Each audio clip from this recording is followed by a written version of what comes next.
Oh, again, she's back. She's quick today. You didn't even get a break. You didn't even get a bathroom break. Um, because we gotta move on. We got stuff to do. Um, but Luke chapter 2, application questions. So we talked about what we've read. Now let's apply it to today, to here and now. You can talk about it with your friends, text your friends. What did you learn? Maybe ask them these questions. Maybe there's someone on your heart when you hear this stuff and you think, oh, I'd love to hear what they have to say, or you know that this would be helpful for them here and now, right? So include others in on it. But also, again, sometimes it's just personal and it's just you and the Lord. So we have the birth of Jesus, right? And the shepherd's visit, and how they had to move, right? Mary and Joseph had to all of a sudden move to Bethlehem. And I talked about how sometimes the Lord will call you and it seems like bad timing and it seems like a punishment. It's like, why are you making me do this now? This is inconvenient. Rather than them realizing, I mean, I'm sure that's why they did it, because they know the stories and the Messiah is going to be born in Bethlehem. And like, she's literally pregnant. She's been told she has the Messiah. And all of a sudden she finds herself journeying to Bethlehem. I feel like she'd be like, whoa, it's happening. It's happening. But so how do you handle unexpected hardships? It's one thing to handle hardships. I feel like all hardships are unexpected though, right? But handle unexpected hardships. I would honestly even say, how do you handle inconveniences? Because we can call this a hardship, but it's also just an inconvenience. It's like she's uncomfortable, she's pregnant, she's got to travel. It doesn't matter, right, how she feels. It's like she has to. It's a government decree. And it feels like, again, in that moment, you could feel like God is, I mean, if anything, it's everything I just said, stretching you, pushing you. Like when you really have a healthy mindset about it, you start to realize, oh, okay, this is where I'm stepping out in faith. Okay, this is where I'm bearing, a load, right, that I can give to him. So you start to see it that way. But before you understand, and get good at just like casting your anxieties on him and trusting him in the process, you can feel like God is taking the thing you thought away from you, right? She's pregnant in Nazareth and she might have thought, got her home all decorated, got a nursery all done, and thinking, oh, it's gonna be perfect. We're gonna have Jesus and my parents are here and everybody's here. And all of a sudden you have to travel across the desert and then you find yourself giving birth in a barn and all the things. And so, right, when that becomes your story, when all of a sudden everything gets shifted and you think God's ripped it away from you, versus he's actually fulfilling it perfectly and it's good and it's beautiful and there's more to the story than just your inconvenience, right? And so then just your willingness to be grateful. What I love is that she had Jesus in a manger and the point was not about the room, it was about him. I feel like in that moment you hold him and you look at your husband and you think, I don't care, right? I don't care if I'm in a fancy room. I have everything I could ever need. My heart is so full, right? So in those moments, it helps you remember and prioritize. Um, and then also, again, talking about Jesus being born in a manger, like not having a place. And he says, foxes have dens, but the Son of Man has nowhere to lay his head. And Jesus being homeless and it being inclusive so that even the poorest of the poor, even the shepherds, right, God included in the story, that it's not about this kingship of I'm born in a palace and I'm on a throne and I'm above everybody and I look down on everyone. He started at the bottom, so he was looking up at everyone, right? He's including everyone in. He's like, I see you, right? It's like, I serve you. I'm here to serve. I'm generous. I'm not above you and like that, right? Like even though he in order and in rank is above, but his attitude isn't above. He's not prideful. He doesn't lift himself above others by making them small, right? And that's the whole idea of hierarchy and oppression and everything that we do. Mankind can only have power by making other people submit to him. And Jesus is like, my power doesn't depend on you guys, right? My power is my power. That's why he comes from authority. I don't need you to tell me I'm powerful. I don't need you to validate my power. I don't need you to know or think, right? It's like nothing about any of y'all is going to affect my power. My power is mine. I know who I am. And so I don't need to take from other people to feel powerful. And so in that place of power, and this is what he has for all of us now, right? Like new life, Holy Spirit, when you really know who you are, when you have that power, you love, you're generous, You stop belittling others to make yourself feel big, and you are fine feeling small because you don't need to prove anything to anyone. You do not need recognition or validation. Your power is not coming from others, right? And so same, his power wasn't coming from others. So how do you handle unexpected hardships? And like I said, how do you handle inconveniences? Little things that get in your way. Do you let your story, your day, get inconvenienced so that new things can be written? Um, and then, like I just said, right, how he was born. How does knowing that he was born in humility encourage you? Right? Knowing that power is not coming from the possessions.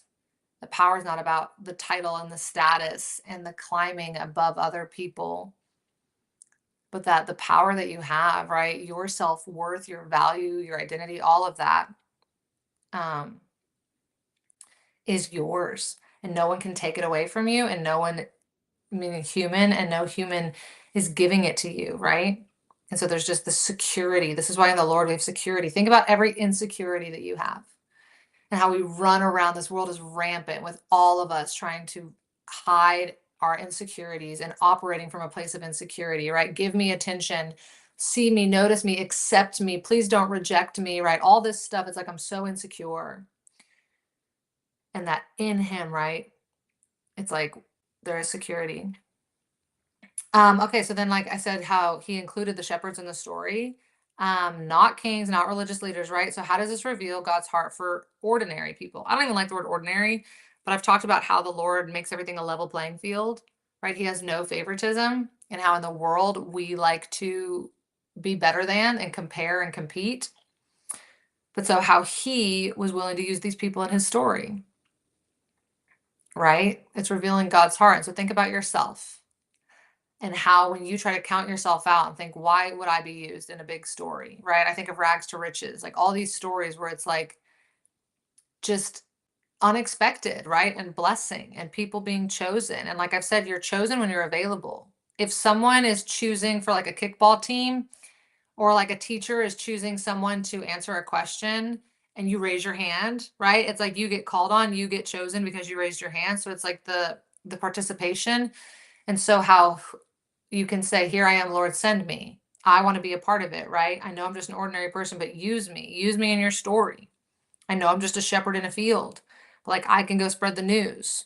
I can be amazed, right? How he didn't just reserve good things, big things, miracles for the greedy and the wealthy and the rich and the powerful. And honestly, why? Probably because those people, and we see what happened with the Pharisees, they didn't want to hear it. When they were encountered with true power, they felt so threatened and so insecure that it's like when they wouldn't have marveled at it and been like, this is so beautiful. Oh my gosh, God, you're so good. They've been saying they want the Messiah to come. They've been saying they want to encounter God. But as soon as they do, they're like, he's too big. He's too glorious. He's interfering with our plan and our lifestyle. And he's like, it's humbling us, right? And they don't want to be humbled. Um, and so how does this challenge the way you see yourself or others, right? So I always take it into ourselves, and that was my first part of the question, right? Is realizing if he can use ordinary people, he can use you, right? He can use someone that is a school teacher, or that is a mechanic, or that is a builder, or that is right. Like he can use everybody. He is using everybody, whoever's available. If you're operative, if you're in union with him, you will bear fruit, right? And so not looking at your setting and feeling like it's not the proper setting for a story. That's how God gets glory. That's how big things happen, is when it's like you look and you think nothing big can happen here, and then it does. But also for others. Think about others. Um, and how you can look at them and you can also believe in them. Even if they seem ordinary, even if you want to write them off, even if you don't see all their gifts, right? Our heart for others, valuing others, and being like, even that shepherd could be used, right? Even this barn, the person that has this inn and is letting us stay in their barn, they were used in the story. I mean, even us, right? Mary, Joseph, they're thinking, we were used. Why the heck were we used? But that our heart for others, that we don't judge others and think that they aren't good enough to be a part of the story because they don't have access. I know someone like that, where it's like he'll go into a room and he will only talk to the people that he thinks will give him access but he doesn't know actually who's going to give him access. That's the trick of it all. You're disregarding someone because you think that they're not beautiful enough, they're not popular enough, and you don't actually realize that they might be the owner of the place. Like, yeah, they might not have a perfect workout routine yet, or they might be super private and not be, letting everyone come and go in their life, or they have, a unique personality. That does not mean that that person isn't bringing anything into the room or at the table. So that's just like a weird thing that people do. So anyway, if that's you, just us and our hearts for others. Okay, so then it says that he will bring good news and great joy for all people, right? So, how has Jesus brought joy in your life? Joy, right? It's a fruit of the Spirit, right? So, by knowing that you are loved, by being filled with love and overflowing and pouring out where you love God, you love others, right? You love your neighbors, you love your enemies, you love enduring, you love maturing, you love having purpose, you love having gifts to use, you love having confidence in the Lord and being tested, and you love proving yourself and your faith, right? Growing, all the things that are good.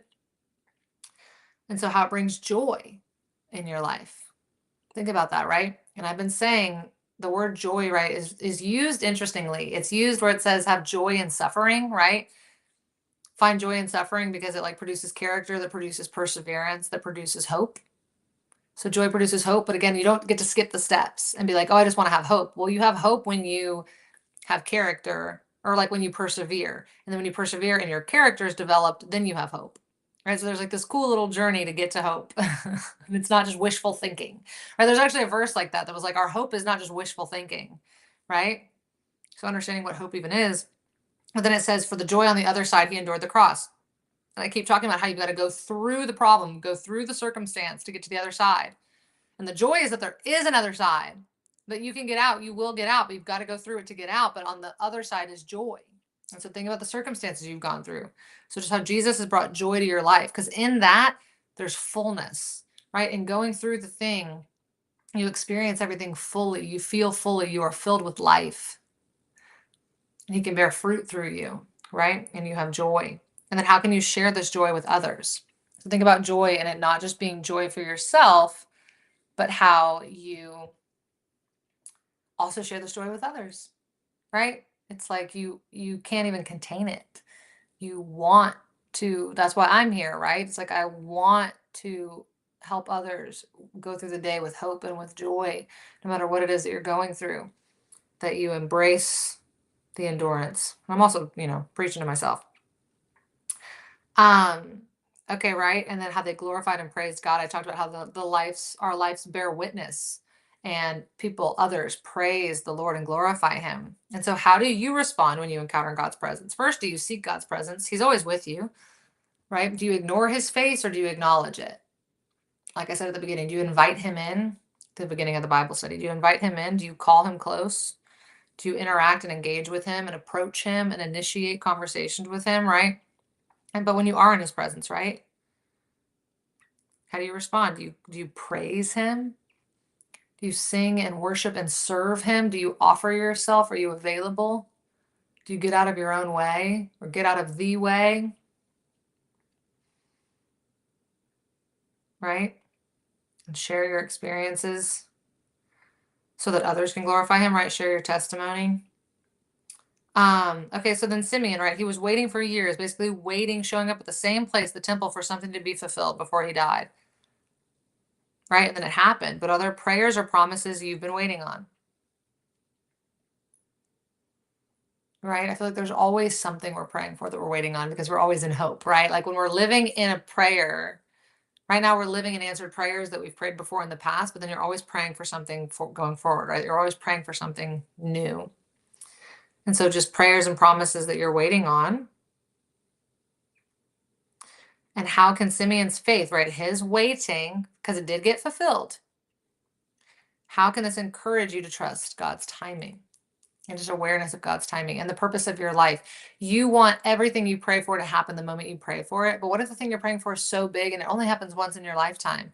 And God's like, I know you want that to happen when you're 24, but if it happens when you're 24, then it's like then what else? You know what I mean? And he knows if you actually just waited, like when you're 54, it'll happen, and you've lived so much life, you've prepared for it, you have relationships, and you have all these other things you've done, and then it happens, and it becomes this like pinnacle moment in your life. You've waited for it, it paid off. It's like understanding that like some of the things are big things in our life. I think about even people wanting to get married and have kids, and it's like if you just knock those things out at the beginning, it's like, you know, you've thought that those were goals to accomplish, and so now you just have the rest of your life. Now obviously you would get to live with the family, and so there's beauty in that, but I'm just saying like I want my career now. I want everything in my career to happen immediately, like right when I graduate college. I want to get my dream job, I want to climb it, I want to be at the top. And it's like you're not taking into consideration the time that you have, the fullness of the journey of walking through life. And God's like, you will get the family, or you will get to the place you want in your career. Think about Noah. He spent his 75 years building the ark. And so it's like, would you give 75 years to the thing that you want? If you want it, and the only way to get it is to give 75 years to it, would you? Right?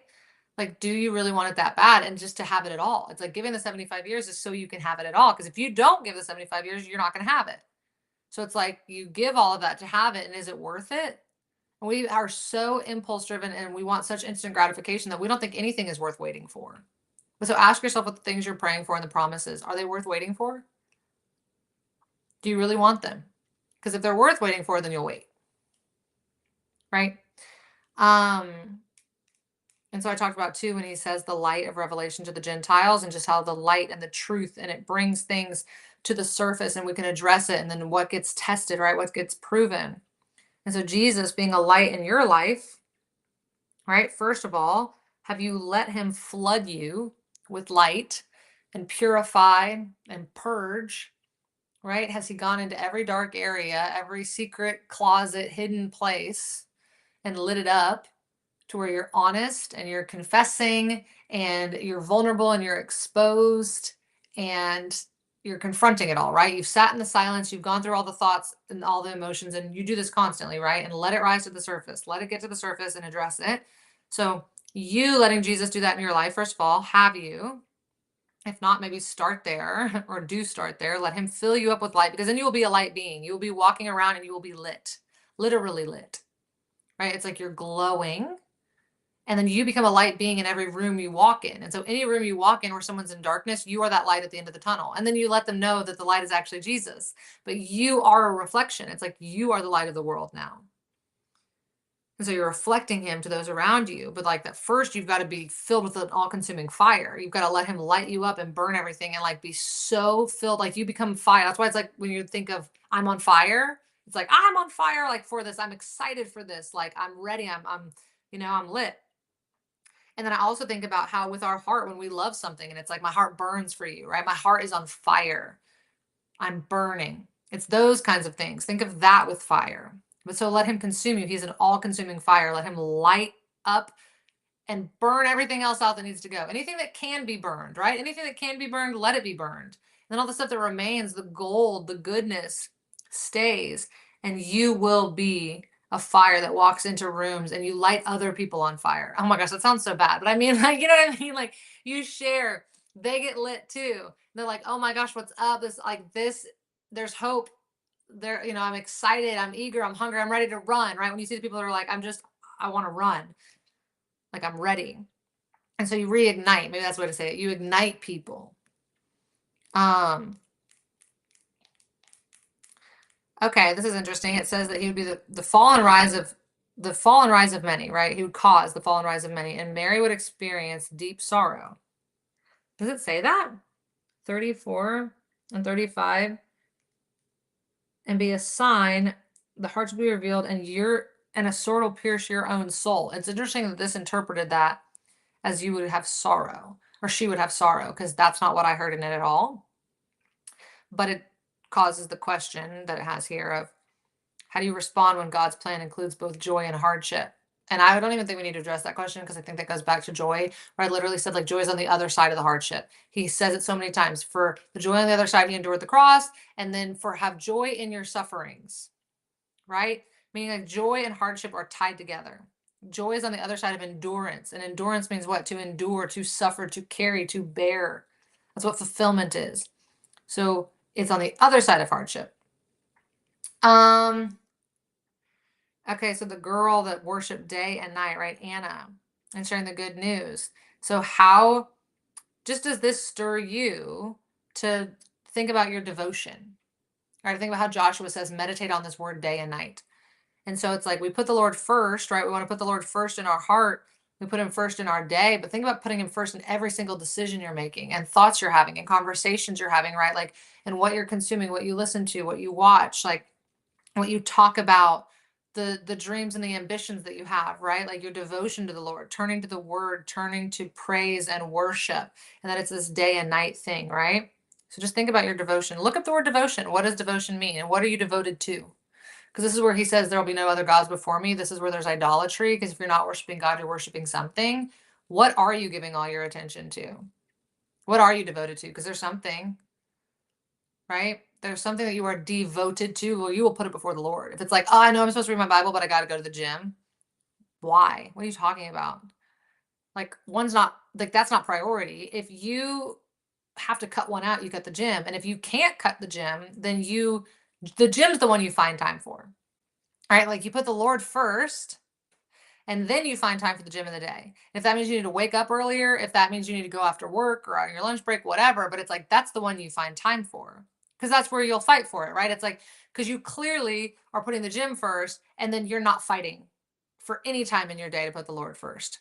But if you put the Lord first, then because like the gym is the thing you really want, you will find time for it because it's something that you have, put on your heart. So it's like that's where things are out of order. But what are you devoted to? What is the thing that's like easy for you to give all your time and attention to? And just check that. Why is it not easy for you to give your time and attention to the Lord, but you give your time and attention to other things? Okay, let's see. Jesus, right? He's with the teachers, he's engaging with them. And so just how this encourages us with our seeking of truth, our seeking of wisdom, revelation, right? The Holy Spirit give us wisdom, reveal things to us and understanding. Your boldness and asking questions and searching and seeking and being on a treasure hunt, right? And discovering new things, knowing there are things to be discovered. Everything discovered already exists. You just haven't found it yet.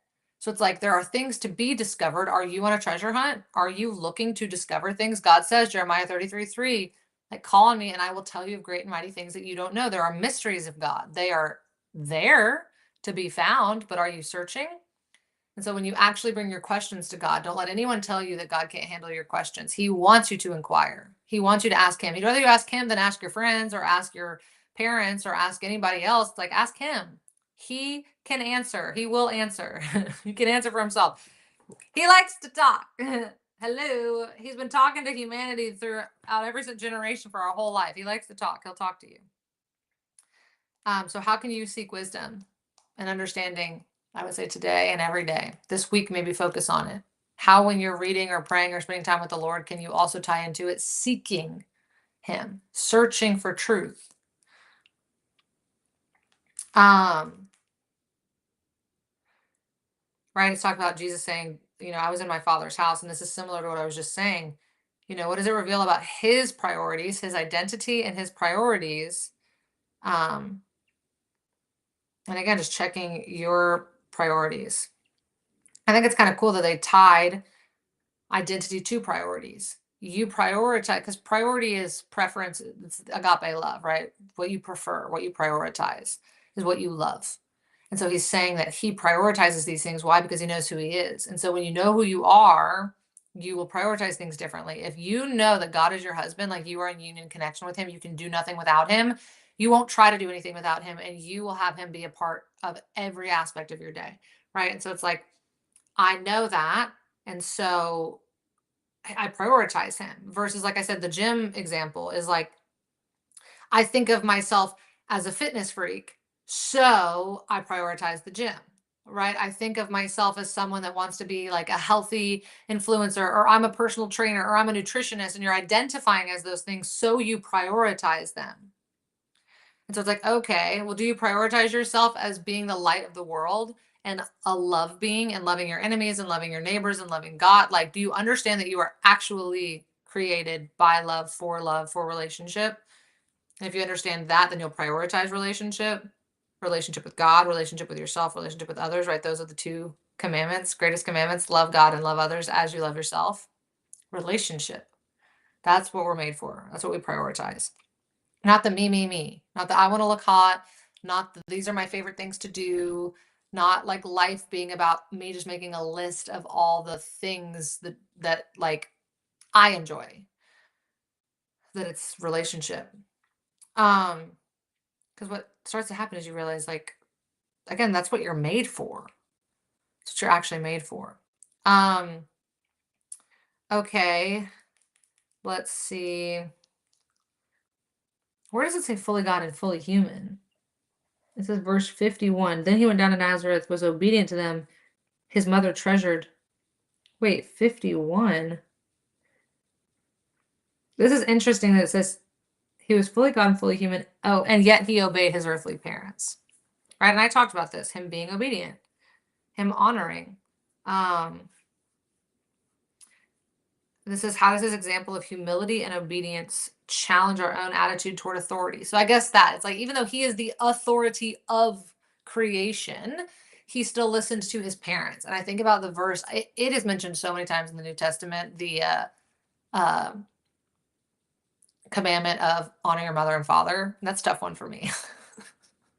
That's one of those ones where you're like, like, does it really matter? It's like, yes, they all matter. There's a reason why he says it. He's like, I gave you your parents for a reason. You descend from them. They are above you in rank. Again, if we're going to do rank and order and how God is the origin, the original ancestor, and then everyone descends from him, and we are descendants, we are literally below in rank. So he knew exactly who he was going to bring us, those of us here right now, our parents, he brought us to life through them. They were an available vessel. Whether their personality sucks, whether they have been born again, whether they're transformed and healed, or they have their own brokenness to work through is completely different, but they were an available vessel that gave us life. They fully fulfilled the birth, right? They didn't interfere and try to stop it, and we are here because of it. And so in that, he's like, honor them. I chose them to be the ones that gave you life. And so again, and it says that that's the only commandment that comes with a promise. It says, honor your mother and father, and like your days will be extended or something, or you will have a long life or something like that. And it's the first with a promise, which is that's important. So even Jesus is obeying his earthly parents, right? Because he's honoring. Why would he not, right? It's like the same as like loving God and loving others. Why would he not love them? Why would he not respect their authority? He knows they have his best interest at heart, right? And they're going to teach him things, and he's dependent on them. And so he's showing us a relationship with authority. And again, that was like the first thing growing up as a kid, and you become a rebellious teen, is you're testing authority. Like I said, even as a kid, you're testing authority, and you start to lose respect for your parents, and all this stuff, is what begins. And then you lose respect for everything. You lose respect for cops and for government and for every kind of authority around you that's being abused that you witness. And you think, I don't trust anybody. And they're making these rules, and why? And you don't realize that the rule is still good for you, even if the person enforcing the rule isn't. Does that make sense? The rule is still good. The rule is still for you. But how we have a problem with authority. I did not, oh my gosh, I just thought of Eric Cartman, respect my authority. But I did not respect authority. And now it's one of those things where I honor it. I get it. Why do I have a problem? Why are my feathers ruffled? They are in a position of authority.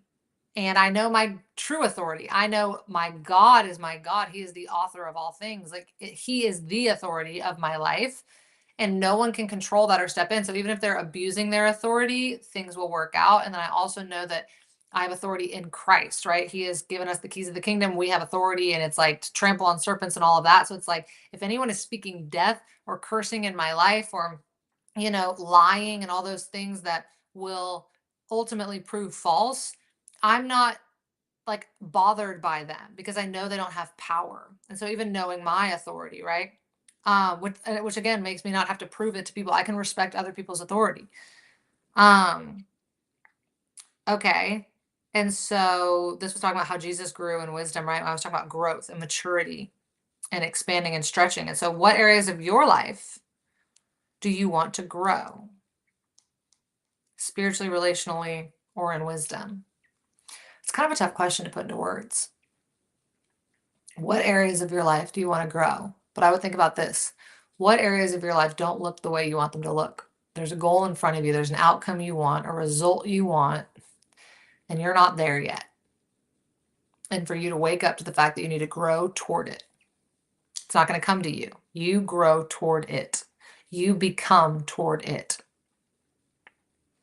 Right? You step forward. That's your growth. You step out and you overcome the fear. You humble yourself to learn, and then you'll grow. Right? The 4 stages of psychology: comfort to fear, fear to learn to grow. So the areas you want to grow, which you might not even know, are the areas where you're stagnant, the areas where something is fruitless. It's not bearing fruit. It's grown cold. It's getting cobwebs. You've buried it. You've laid it to rest. You need a pulse back in it, right? You need breath back in it. You need to bring it back to life. It needs to be resurrected. It is an area of your life that you've turned the valve off. You've shut it off, shut it down. And again, it's fruitless. It's a place that you're ignoring, a place that you're avoiding. That's why I said let the thoughts and the emotions come, because it's like at least there's life there. At least there's fire there. Like the stir crazy, at least there's something there, versus you going numb and you denying it. Right? Bring life back to it. Allow there to be growth. Overcome it. But how the areas where the things that you're running from and you're avoiding, right, are probably the areas that you need to grow. The places that you look and you are not seeing fruit. Something's got to break there. I was talking about this yesterday, right? You got to get to the breaking point to break through. That's what birthing is. Birthing is the breaking point. So if you're going to bear fruit in an area, you've got to break. And so you trying to hold on to it and keep it from breaking is the wrong thing. You've got to let it break. Let it break, see what's on the inside, let it flow. And then just, so this week, right, take a takeaway, or even I would just say today, because we meet every day. How can you intentionally seek his presence? But I would even say just like, I don't like the word seek, because I feel like seeking is more for like information. And like I said, the discovery thing, draw near, invite his presence. I said this at the beginning of the Bible study, but how can you welcome him, invite him in, reach out to him, or he's reaching out to you, and you meet. You have a meeting place with the Lord, and you allow him to meet you where you are, but his presence, pray, right? Proshukamai, that you are face to face with him, that you are engaging with him and interacting with him. You are initiating a conversation with him, that he's calling on you and you're responding to him and you're meeting with him, that when you call on him, he's responding, right? So just to make time and space for that, to be in his presence. Like I said, I have a video on this that I'm going to put up where it's like I explain what prayer is, I explain what his presence is, because that's been a question before, is like, how do you get in the presence of God? Well, you're always with him, but it's like you have like sunglasses on, or again, you have the veil, like you're not looking at him. You're not like in his presence, like light shining on you. That's why it says with unveiled faces, his light shines on us, and like a mirror, we reflect him. You've got to receive, you've got to be open.